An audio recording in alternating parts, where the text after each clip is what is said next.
MPs grill Matlala over the multi-million rand Tembisa tender. Judge and pastor caught in hawk sting, proof that corruption spares no one. South Africa crush India by 408 to seal historic Test Series win, and Cape Wine country cracks world's top 10 twice. Hello, I'm Jane Dutton.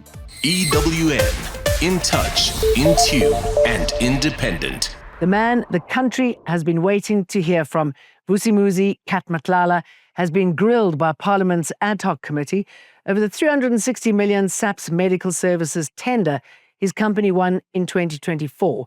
He was brought in under heavy correctional services escort for proceedings inside Kgosi Mampuru prison, where he's awaiting trial. Matlala appeared despite his lawyer threatening to block the hearing. He's expected to give evidence today and tomorrow on allegations that he interfered in police operations, misused blue lights, and benefited from an irregular multi-million rand tender. Former Minister Bheki Cele testified last month before the committee that his relationship with Vusimuzi Matlala was based on gathering information. Cele also said that he met Matlala in Pretoria, a submission Matlala has rejected, saying he met Cele for the first time in Durban. Matlala testified that Cele's meeting was also not for information gathering, or Cele would have declared the payments. EFF leader Julius Malema asked him if Cele lied to the committee. Yes, he lied under oath. Thank you. If he was asking, he was seeking information, why would he even ask me to ask my protectors to take him and his wife to a wedding somewhere in Lanseria? Matlala also says Cele was hell-bent on collapsing Senzo Mchun's political ambitions. He also says Cele was extorting him, and he stopped taking his calls before he was arrested in May. Babalo Ndanze, Eyewitness News at the Kgosi Mampuru Correctional Centre in Pretoria. Parliament is taking an unprecedented step. It's preparing to lay a criminal complaint against former RAF CEO Collins Letswalo after he ignored a summons for a second day. Last night, he dismissed the inquiry as a, quote, kangaroo court. You have a duty to conduct this oversight. You've undertaken to do it in this manner. And then to summons and simply ignore thereafter not only sets a bad precedent, but it calls into question whether the committee is then doing what it lawfully ought to be doing. A High Court judge and a prominent pastor have now appeared in the Pretoria Serious Commercial Crimes Court. Judge Palane and the pastor face corruption and money laundering charges linked to an alleged scheme to influence a church succession ruling at International Pentecost Holiness Church. The Hawks say the pair formed part of a network that funneled millions in bribes to secure a favourable judgment. Their arrests have rocked institutions meant to stand for integrity. Judge Portia Pahlade has been presiding over the succession battle of the IPHC Church, in which Michael Sandlani is party to in the Pretoria High Court. But today, Sandlana became her co-accused as she faces corruption and money laundering charges for allegedly taking bribes of over 2 million rand from him to secure a judgment in his favour.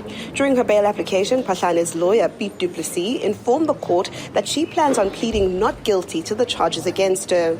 As I have not been informed in any detail of the charges against me, I'm not in a position at this stage to respond thereto. Magistrate Nika Sitsohwe granted Pahlade and her son Kagiso and Ndala bail after the state did not oppose their release. Prosecutors have asked for a postponement to address Sandlana's bail application separately. Khomza Modise, Eyewitness News, Pretoria. New Hanover's floods in KZN have left more than 465 people without homes. 117 houses were hit, 67 of them flattened. Even those who are from outside South Africa, the mayor here and all other leaders, the arms were open to say people must come forward so that they get the necessary assistance. Ukraine says, yes, foreign fighters do serve in its army and that they join freely. That's unlike the 17 South Africans who say they were duped by the Umkhonto weSizwe party into fighting for Russia. Kyiv's admission comes as the two countries' war, now in its third year, is increasingly seen as a proxy conflict drawing in forces from across Africa and even North Korea. Before Russia's invasion in February 2022, Ukraine had intentions of joining NATO as a security measure against the Kremlin. The ongoing conflict has made joining NATO almost impossible now for Ukraine. Ukrainian authorities who spoke to EWN say without protection from NATO, its army was never going to hold off Russia for as long as it has without outside help. Ukraine's military ombudsperson, Olha Reshetilova, says government has created incentives for foreign fighters to join them. We have a newly adopted law which allows them to have Ukrainian citizenship after a year of their serving. Many of them have the wives here. They have their own life here in Ukraine. They are very engaged in Ukrainian social life. The Ukrainian government says joining its military is voluntary and it doesn't engage in forced recruitment. Tabi Sokoba, Eyewitness News. The South African Human Rights Commission has found that the Department of Water and Sanitation failed to address racial and gender bias in land lease allocations around Hartbeespoort Dam. A complaint alleged that black applicants were routinely excluded, with only 2 receiving shoreline leases in the past decade. During the probe, the department conceded there had been unfair discrimination, blaming it on pre-1994 practices. Let me be very clear. Unfair discrimination is not only because of commission. The court has been very clear that unfair discrimination also exists where there is omission. South Africa have stunned India with a 408-run win in the second test, sealing a historic series sweep, their first in India in 25 years.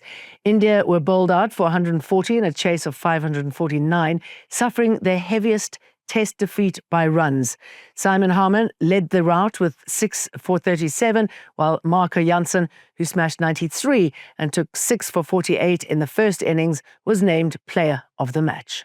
An internet rights group is taking Australia to court to stop a new law that'll ban under-16s from social media. The Digital Freedom Project says the measure is unconstitutional and that safer online tools should be used instead. From the 10th of December, platforms like Facebook, Instagram and TikTok must remove all users under 16 or face major fines. Wouldn't that be nice if we had that in South Africa? And a New Zealand mother who killed her 2 children and hid their bodies in suitcases left in a storage locker has been jailed for life. Hak Yung Lee was found guilty of murdering Minu Jo and Yuna Jo in 2018 with prescription medication. Their remains were only discovered in 2022 after a family bought the abandoned locker. And Cape Town is popping the cork again, this time for being named one of the world's hottest travel destinations. 6 of the Cape's vineyards cracked the global top 50. Klein Constantia rocketed 35 places to land 6th in the world. And Creation Wines in the Hemel and Ardor Valley followed, sliding into 7th place.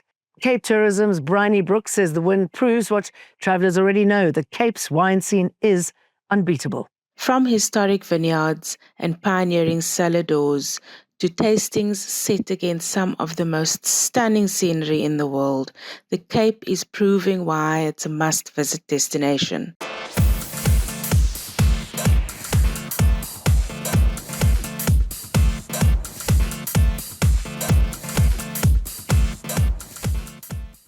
EWN, in touch, in tune, and independent.